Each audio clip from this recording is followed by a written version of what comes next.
देश में नवरात्र की पूजा आज से शुरू। पूरे नवरात्र में मां दुर्गा के 9 अलग अलग रूपों की पूजा की जाती है। आज प्रथम दिन माता शैलपुत्री की पूजा। कटरा में नवरात्र के पहले दिन वैष्णो देवी में लगा भक्तों का तांता। बड़ी संख्या में श्रद्धालु कर रहे हैं दर्शन और पूजन। वाराणसी के दुर्गा मंदिर में गूंज रहे मां के जयकारे। भारी संख्या में श्रद्धालु पूजा करने पहुंच रहे हैं। दिल्ली के झंडेवालान में भक्त कर रहे हैं देवी मां के दर्शन। इस बार दर्शनों के लिए की गई है ऑनलाइन बुकिंग की व्यवस्था। पहले से बुकिंग करवाकर बिना लाइन में लगे भक्त दर्शन कर पा रहे हैं। दिल्ली के छतरपुर में भी नवरात्र के पहले दिन उमड़ी भक्तों की भीड़। छतरपुर मंदिर में मां शैलपुत्री की पूजा की जा रही है। मध्य प्रदेश के सतना में मेहर की शारदा शक्तिपीठ में सुबह से ही जुटी श्रद्धालुओं की भीड़। सुबह 3 बजे हुआ श्रृंगार और आरती। गुजरात के वडोदरा में आज से गरबा डांडिया की मचेगी धूम। सजाए जा रहे हैं गरबा ग्राउंड। कोरोना काल के 2 साल बाद हो रहा है इस बार आयोजन।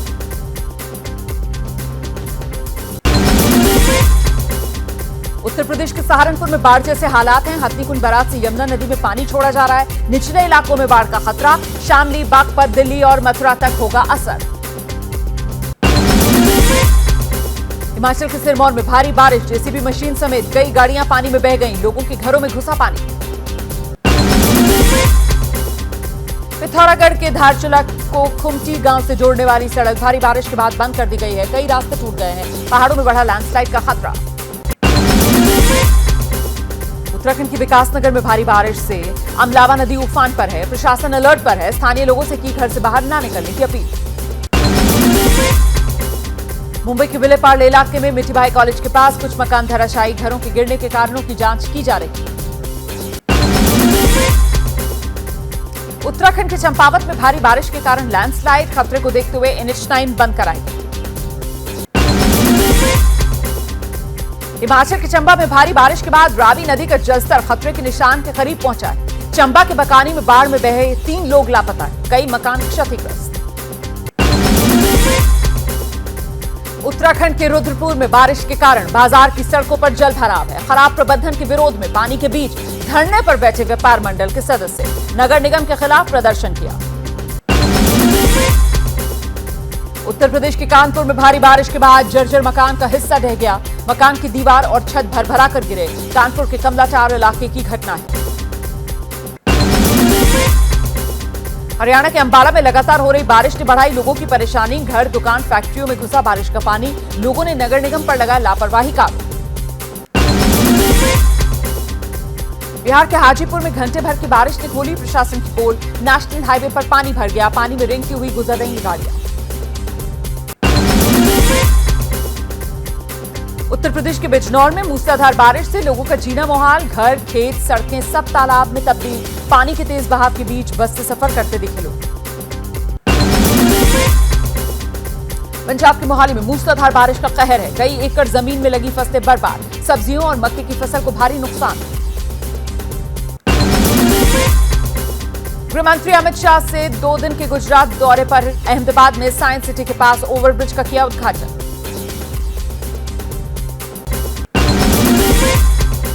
बीजेपी अध्यक्ष जेपी नड्डा के केरल दौरे का आखिरी दिन। केरल के थाइकोड में बीजेपी दफ्तर का उद्घाटन करेंगे।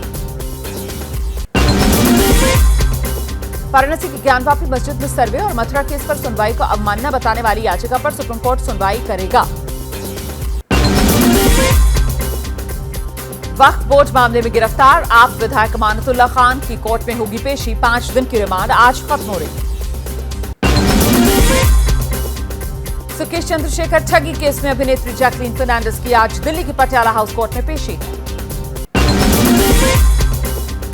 राजस्थान कांग्रेस में हुई बड़ी बगावत। गहलोत गुट के सभी विधायकों ने स्पीकर सीपी जोशी को इस्तीफा सौंपा। मुख्यमंत्री के लिए सचिन पायलट के नाम पर तैयार नहीं गहलोत गुट। गहलोत गुट के विधायक खचरियावास ने कहा है अशोक गहलोत से बिना पूछे किया गया पायलट को सीएम बनाने का फैसला। कांग्रेस महासचिव केसी वेणुगोपाल ने खड़गे से बगावत की वजह पूछी है। विवाद जल्द सुलझा लिया जाएगा। गहलोत ने कहा ये विधायकों की अपनी भावना है। अशोक गहलोत और सचिन पायलट आ सकते हैं दिल्ली। पर्यवेक्षक प्रस्ताव पास करवाएंगे कि सोनिया गांधी कोई भी फैसला ले सकती हैं। हरियाणा के फतेहाबाद में विपक्ष का मेगा शो। आईएनएलडी की महारैली में जुटे नीतीश कुमार, तेजस्वी यादव, शरद पवार समेत कई बड़े विपक्षी नेता।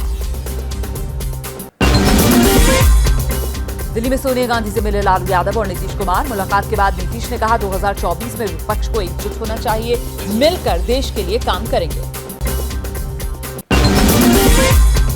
लालू यादव का बीजेपी पर निशाना, कहा बीजेपी को हटाना है, देश को बचाना है, देश तानाशाही की तरफ जा रहा है। कुछ दिन बाद सोनिया गांधी से फिर मुलाकात करेंगे लालू। आईएनएलडी की रैली में नीतीश ने जमकर बीजेपी को घेरा, कहा 2024 में बीजेपी का जीतना मुमकिन नहीं, तीसरे मोर्चे की बात नहीं, एक ही गठबंधन बनेगा, सभी का एक साथ आना जरूरी। बिहार के डिप्टी सीएम तेजस्वी यादव का बीजेपी पर बड़ा हमला, कहा केंद्र में बैठे लोग चाहते हैं देश में सिर्फ बीजेपी और संघ ही हो, बाकी सब खत्म हो जाए। फतेहाबाद में एनसीपी प्रमुख शरद पवार ने बीजेपी सरकार पर हमला बोला, कहा हम सब मिलकर सत्ता में बदलाव लाएंगे। महंगाई बेरोजगारी को लेकर भी सरकार को घेरा। फतेहाबाद में विपक्षी एकता मंच को लेकर बीजेपी नेता सुशील मोदी ने कसा तंज, कहा यह मंच भ्रष्टाचारियों का है, विपक्षी एकता का नाटक कर रहे हैं नीतीश कुमार। ऋषिकेश हत्याकांड मामले में भारी बवाल के बाद श्रीनगर के एनआईटी घाट पर लड़की का अंतिम संस्कार कर दिया गया। सीएम पुष्कर सिंह धामी के आश्वासन के बाद पीड़ित परिवार अंतिम संस्कार के लिए राजी हुआ। डिटेल्ड पोस्टमार्टम रिपोर्ट का अभी इंतजार। उत्तराखंड के सीएम पुष्कर धामी ने कहा पीड़ित परिवार की सभी मांगे मंजूर हैं, मामले की फास्ट ट्रैक कोर्ट में सुनवाई होगी, पोस्टमार्टम रिपोर्ट परिवार को सौंपी जाएगी। ऋषिकेश हत्याकांड के बाद सीएम के निर्देशों पर होटल और रिजॉर्ट्स पर सख्ती, अवैध होटल्स पर प्रशासन कर रही है कार्रवाई। रामनगर में 300 होटल्स और रिजॉर्ट्स की जांच करने के निर्देश। कांग्रेस नेता प्रियंका गांधी ने हत्याकांड पर सवाल उठाए, कहा आखिर पूरी पोस्टमार्टम रिपोर्ट क्यों नहीं दी जा रही है, सरकार मामले को गंभीरता से ले, फास्ट ट्रैक कोर्ट में मुकदमा चले। एसपी विधायक आजम खान ने लौटा दी है वाई कैटेगरी की सुरक्षा, बेटे अब्दुल्ला आजम ने भी यूपी सरकार को लौटाई सुरक्षा। बिहार के कृषि मंत्री सुधाकर सिंह ने फिर दिया विवादित बयान, कहा मेरे विभाग के अधिकारी चोर हैं, मापतोल अधिकारी दिखे तो जूते से पीटें। विदेश में बैठे गैंगस्टर गोल्डी बरार ने दिल्ली में शुरू की लॉरेंस बिश्नोई गैंग के लिए भर्ती, कनाडा में बैठकर फोन पर 18 से 19 साल के लड़कों को भर्ती कर रहा है। झारखंड के गिरिडीह में सेंट्रल जेल के अधिकारी को मैसेज के जरिए मिली धमकी, 2 करोड़ रुपए की मांग, पैसे नहीं देने पर जान से मारने की धमकी दी। जेल में बंद कैदी को सुविधा देने से जुड़ा है पूरा मामला। बिहार के नवादा में बालू माफियाओं की दबंगई की खबर दिखाए जाने का असर है। दारोगा समेत 5 पुलिसकर्मी निलंबित, थाने से 2 ट्रक बालू लेकर फरार हो गए थे बालू माफिया। दिल्ली के यमुनानगर इलाके से फिरौती मांगने वाले गिरोह के 3 लोगों की गिरफ्तारी। लॉरेंस बिश्नोई के नाम पर कपड़ा व्यापारी से मांगी थी 20 लाख की फिरौती। राजस्थान के भीलवाड़ा में व्यापारी का अपहरण कर 5 करोड़ की फिरौती की मांग। 2 घंटे के भीतर पुलिस ने 3 किडनैपर्स को गिरफ्तार कर लिया, व्यापारी को भी सुरक्षित बचा लिया गया। हिमाचल प्रदेश के कुल्लू में भीषण सड़क हादसा, 5 छात्रों की मौत, 11 गंभीर तौर पर घायल। वाराणसी से एजुकेशनल टूर पर आए थे छात्र। मुंबई के विलेपार्ले में गिरी 7 झुग्गियां, 30 क्षतिग्रस्त, हादसे में कोई घायल नहीं। एहतियातन प्रशासन ने 24 झुग्गियां खाली करवाई। बीते 24 घंटे में देश में कोरोना के 4,129 नए केस, 4,688 लोग कोविड से ठीक होकर घर लौटे, कुल 43,415 एक्टिव केसेस। सिर्फ 1299 रुपए में लॉन्च हुई बोट की smart watch. Boat wave style के इस स्मार्ट वॉच में 220 mAh की बैटरी मिलती है। कनेक्टिविटी के लिए ब्लूटूथ वर्जन 5 सपोर्ट मिलेगा। Amazon पर 4 रंगों में उपलब्ध। सैमसंग ने लॉन्च की 32 इंच की स्क्रीन साइज वाला HD smart TV. Samsung TV का ये नया मॉडल 12,499 रुपए में फ्लिपकार्ट पर उपलब्ध है। क्या मजबूरी है मेरी, बताइए। मैं अभी आपको बताती हूँ कि मैंने। ओए होए होए होए, नमकीन के चटकारे लेते हुए टकटकी मार के डिबेट शो को पॉज रिपीट कर करके देख रहे हैं जोगिंदर जी। इनकी तरह आप भी देखें अपनी फेवरेट डिबेट्स को रिपीट कर और डाउनलोड कीजिए एबीपी लाइव ऐप अपने स्मार्ट टीवी पर।